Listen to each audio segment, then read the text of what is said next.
Hi, how are you all? My name is Rebecca Eigen, and I am an astrologer in Houston, Texas. I am the author of the Shadow Dance and the Astrological Seventh House Workbook, and my specialty is relationships. And today's shadow work discussion, which is number 12, we are going to talk about what the Alchemist called sulphur. But first, for those of you who know nothing about alchemy, Jung, somebody corrected me the other day that I was saying it wrong for all these years. For 30 years, nobody has corrected me. Jung devoted 3 volumes to this complex and very interesting subject. And he found that the alchemists and what they were doing was the same as what he was learning through his analytical psychology, what he called going into the unconscious. And all of his work was about that. So if one learned alchemy in those days, which started in the 12th, 13th, all the way to the 17th century, the only place to learn it was as a student from a master. And astrology, the symbols, and the language were also a part of the work, including the timing. So the two were never inseparable. So in alchemy, as in the astrological chart, our unfoldment is a process, much like individuation. So it is not a static set of characteristics, because the transits, which is where the planets are now, are always moving, and because they are moving mathematically, and we are all part of the cosmos, those are occurring that are in our evolution, in our own psyche, because we're part of the cosmos. And the opus for the alchemists was called the Great Art. It was an offering to something divine. So if you were an alchemist, then you were giving yourself to something greater than yourself. And it was never about turning lead into gold. It was couched in these terms in order to hide what they were doing, because lead was Saturn, was the principle of Saturn, or the planet Saturn. And gold was our heart, the sun in our chart, the loving heart. And turning lead into gold was the way they hid what they were doing, because it was considered heretical. And by the way, this is because I was helping my son move my ex-husband's things into storage, and just kept hitting myself everywhere. I should have covered it with some makeup or something, but anyway, I just saw that right now. So anyway, to get back to my subject, so alchemy was a sacred and holy task, and not something that you did for gain, because it required effort and dedication to the task, much the same as becoming conscious for us. And to become conscious of all of ourselves, including our shadow, is a commitment, because it takes work. And I want to describe, this is in my book, because I took this particular quote from Liz Green and put it in my book because I thought it was so good. So the principle of Mars, for example, is not only a planet, it is also found in the earth as iron, and in the human body as the adrenal glands, and in the psyche as the aggressive instinct, and so on. And Saturn is not only a planet, but also lead in the earth, and the human skeletal system, and the impulse for self-protection. The sun can be found not only in the heavens, but as gold in the earth, and as the human heart, and is our capacity to love. The vision of a unified cosmos with interconnections via a finite number of archetypal lines was fundamental both to alchemy and to astrology, and so the two were never separate. The metals upon which the alchemists worked were not only actual substances subjected to cooking processes, they were also seen as the planets themselves and the great cosmic principles behind them. So if you were transmuting lead, you were transmuting Saturn. And in turn, working on the defensive, dark, depressive, and barren aspects of nature and of yourself in order to release the solar gold of a loving heart and a joyful vision of life. So our Saturn, wherever our Saturn is in our chart, is a place where we all feel restricted, where we all feel limited, where we all feel inferior. So everyone has a Saturn somewhere.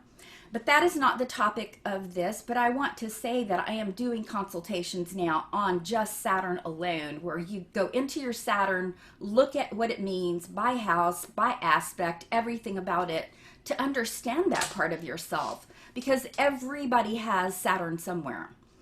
So today, but we're going to talk about relationships, and we're going to talk about sulfur. So Jung said that sulfur represent, this is Jung, I'm so used to saying Jung.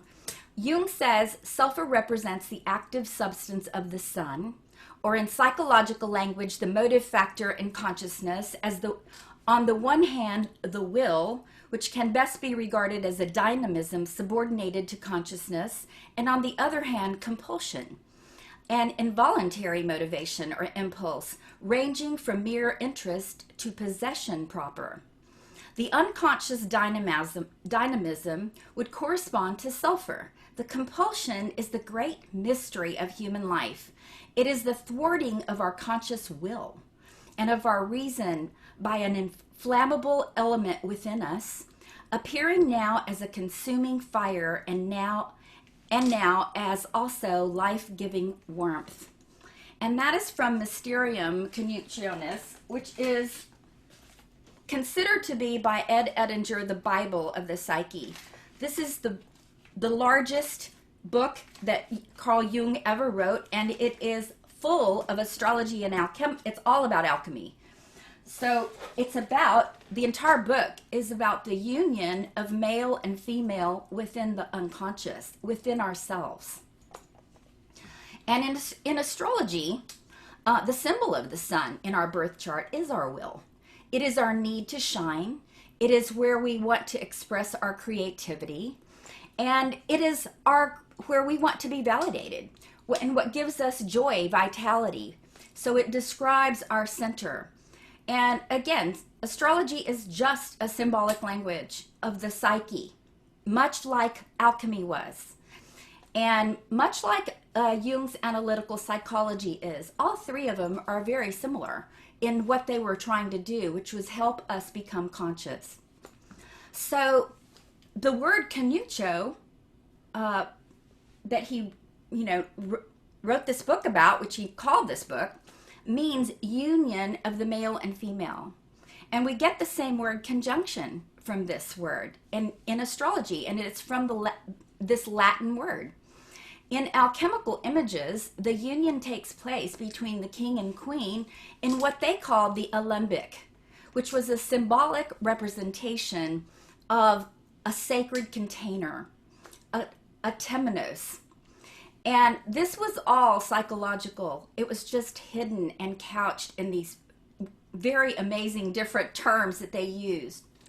So you can interpret sulfur as drivenness, being overwhelmed with desire, something that is not under one's control. So there's a compulsiveness to it. So it is this desirousness, the fire of libido, which he called libido energy. It is the energy created by the dynamo of the opposites that are inside us. Sometimes it's towards relationship and sex, and sometimes it's towards ambition and power. But our subject today is relationships of a sexual nature. And the red color refers to fire, an emotional quality or a passion.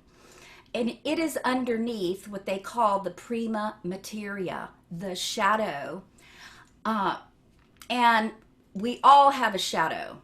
So until we bring more to consciousness and face these drives, they live autonomously in a corner of our psyche and they're split off. So how do we bring all of this to awareness is what I have been doing with these discussions, which I will continue to do, and which is what my book is about. For those of you who don't know, I wrote a book called The Shadow Dance and the Astrological 7th House Workbook, because It is work. You have to look at yourself and do this work. So one way that we find out about our shadow is through projection of what he called the anima and the animus. And I'm going to share my screen. Well, maybe I won't. I'll just describe them. And the anima and the anima and animus are the male and female contrasexual images in the psyche.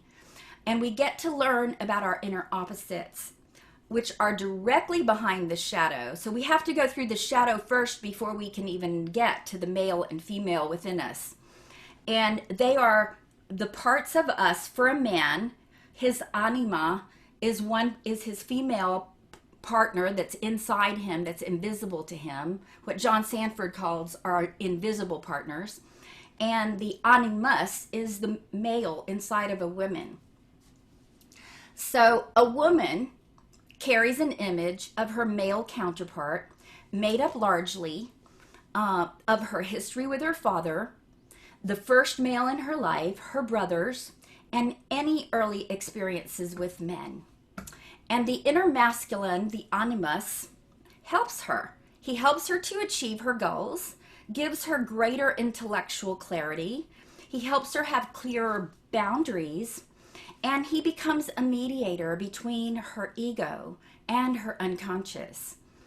And this can be, so the inner male can be like a god, a soul image that gets projected onto a man in the outer world.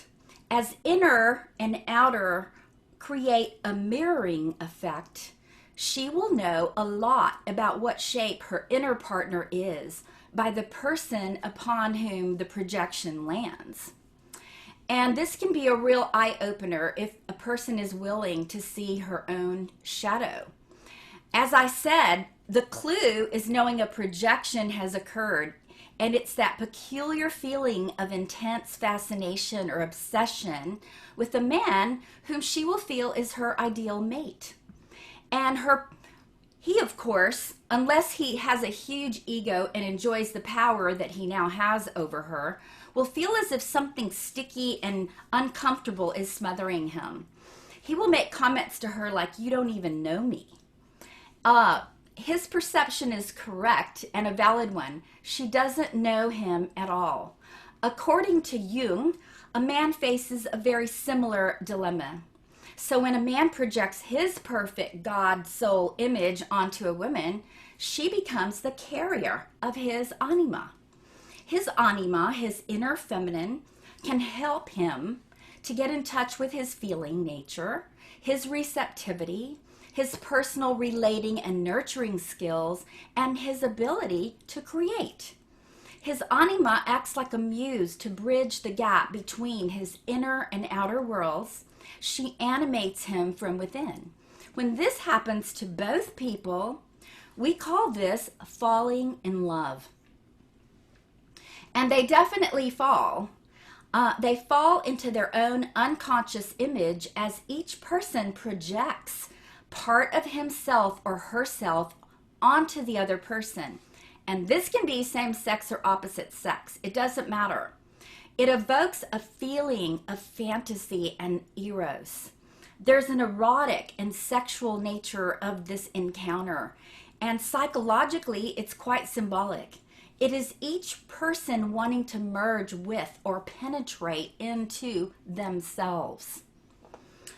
Robert Johnson says that in reality, this is a very narcissistic, unconscious, and infantile nature that is in all of us, and that we will project onto the other person because it is a distortion of who they are.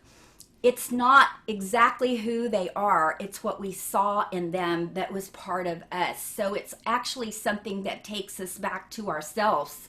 So it is narcissistic. But its primary importance is that for both people is that it heralds the beginning of the individuation process. And it is for both of them to the beginning to do the long-term and authentic work of knowing yourself. And what happens though is if we get separated from them, if it doesn't work out, we will feel what the primitives called a loss of soul. And that's when a depression ensues, especially if we're not getting anywhere with that person. A person can fall into a very deep depression because the carrier of their projection has our soul. So the alchemical texts tell us that there are two kinds of sulfur. There is a crude sulfur and a vulgar sulfur, and there's the true or philosophical sulfur. And only the true sulfur helps us to enter what Jung called the Coniunctio, which is what they called the union of opposites, the sacred marriage. And crude sulfur is ego desirousness.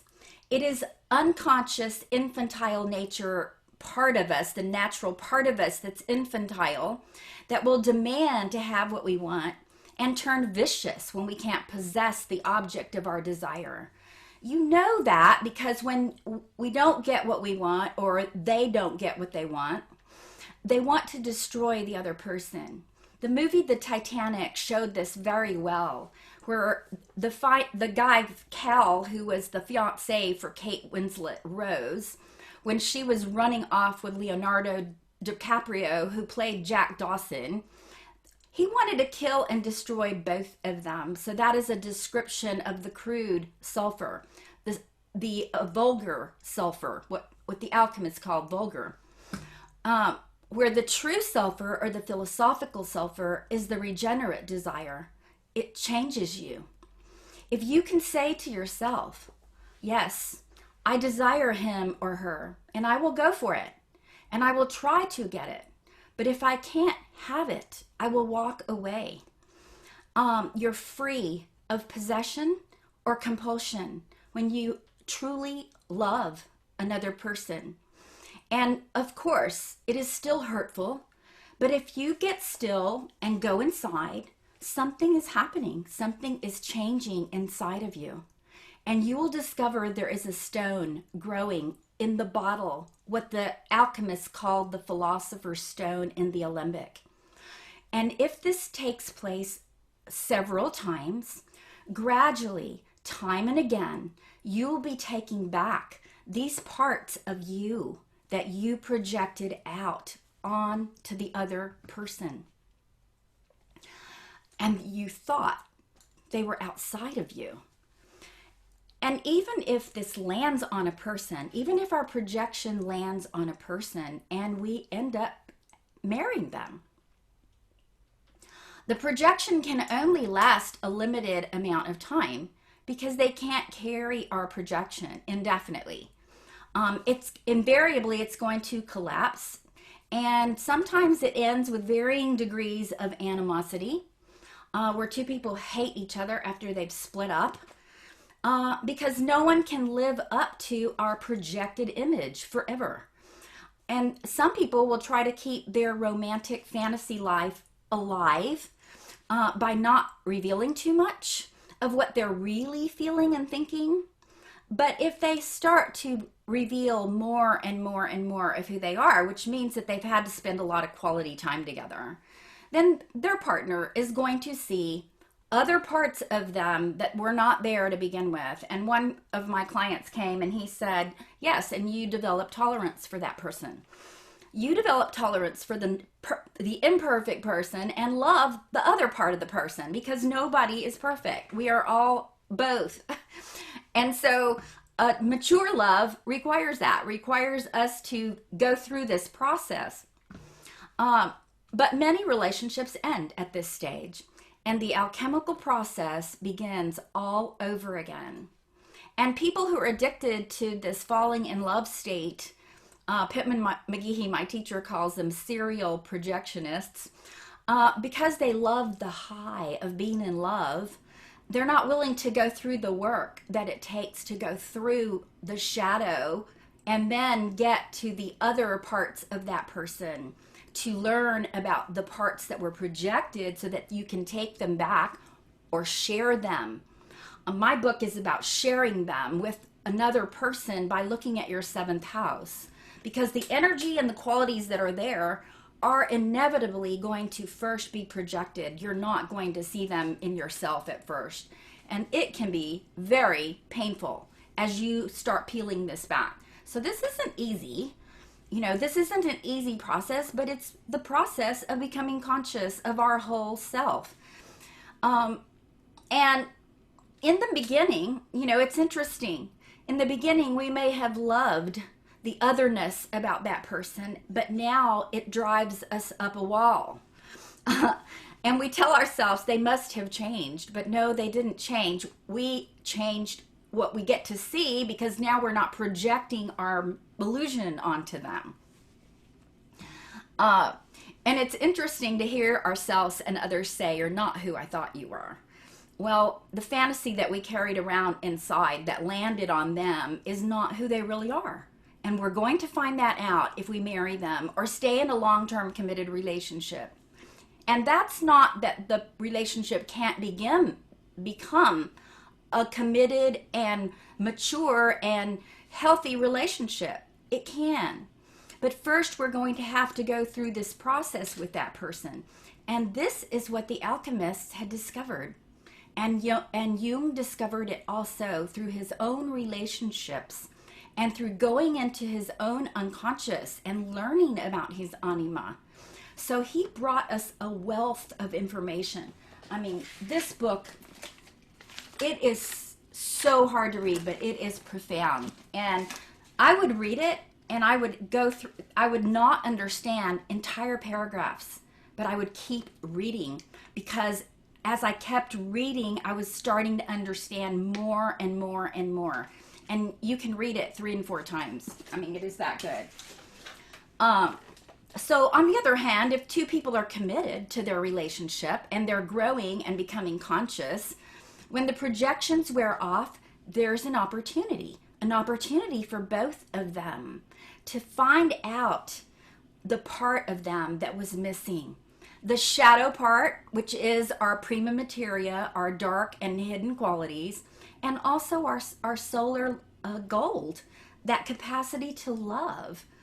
And so relationships are about growth, period, and there is suffering involved and there is joy. You cannot have one without the other. We can start to see the good in that person, even when we know their flaws and their, what Robin Williams called their peccadillos, because we all have these idiosyncrasies, and anybody who is going to love us is going to love all of us. And when we love ourselves, we're going to have to love all these parts, including our shadow qualities. And the more we're conscious of our shadow, the more we can choose how it operates in our life. But if we don't know about something, we have no choice over it. It will act out autonomously, as I've said before, behind our own back, and we will not know it. So if we want to take this a step further, instead of trying to get rid of the sulphur, the strong desire, we need to ask, what does it want of us? What is it inside of me that got projected out?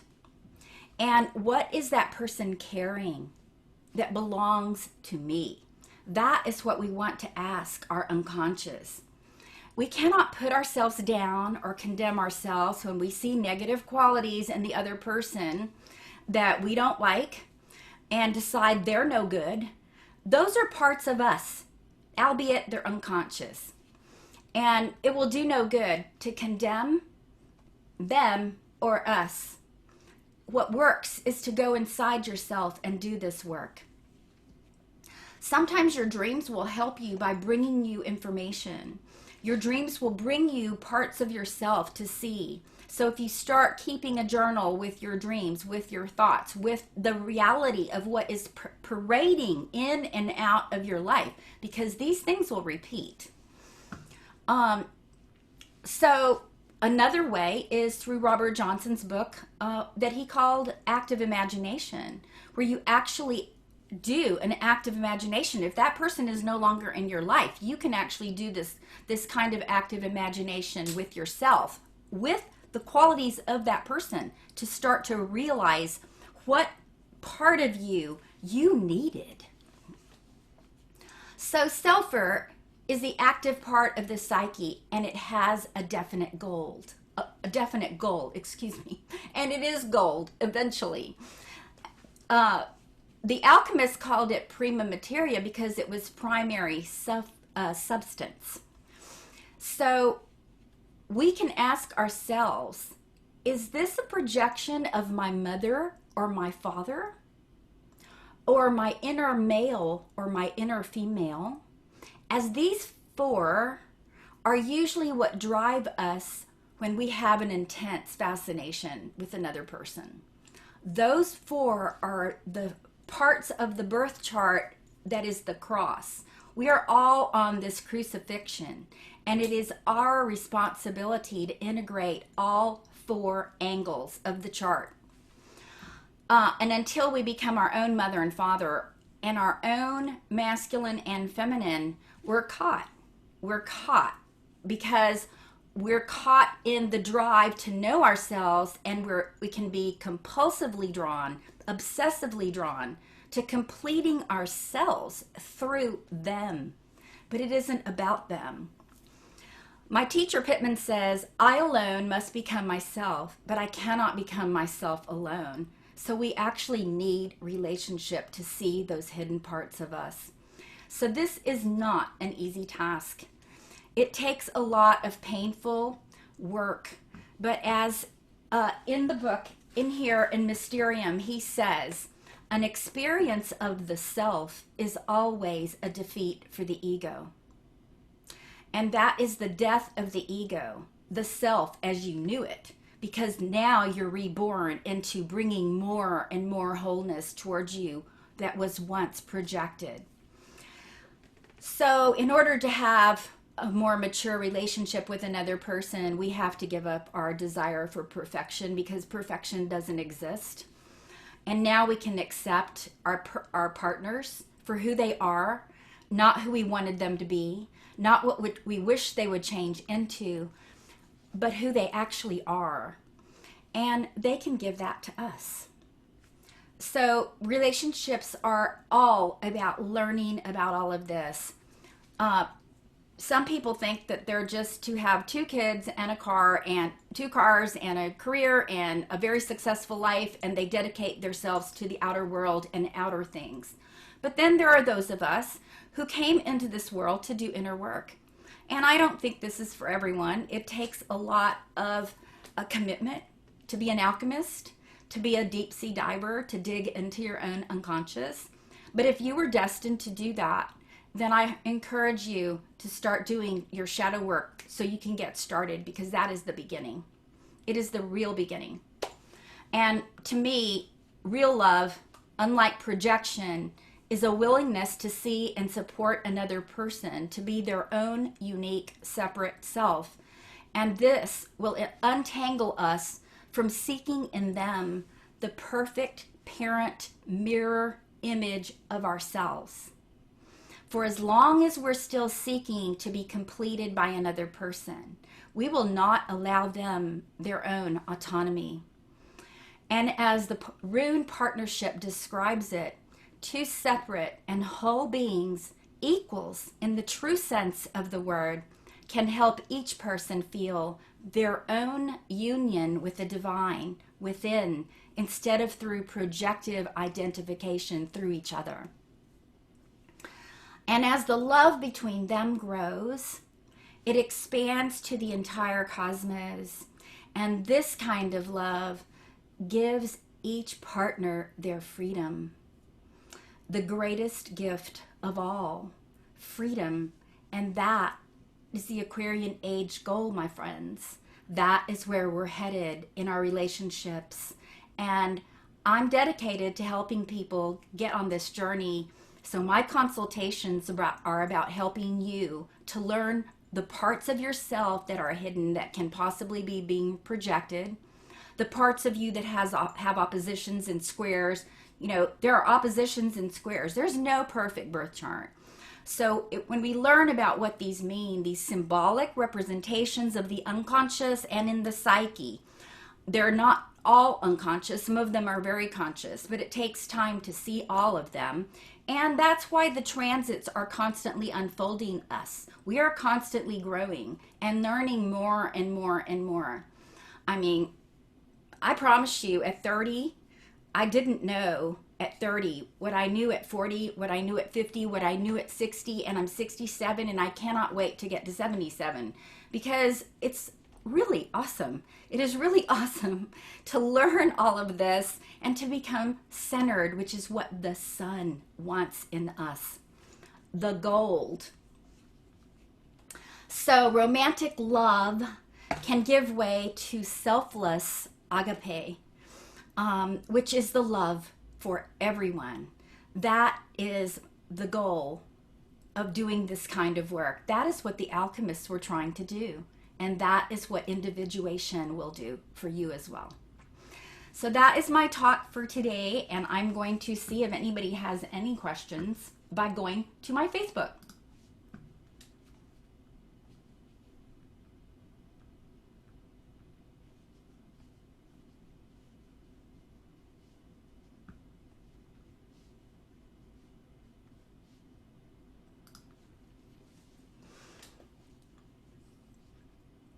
I see a comment from Arlene Brown. Hi, Arlene, but no questions. Let's see all. I wonder if that can happen. Nope. Thank you. So thank you for coming, and thank you for being a part of this if you come later. And please be sure and like it or share it with others to your Facebook.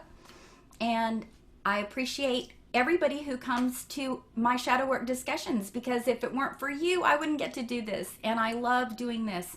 I'm so happy to be doing this. It is a different platform for sure.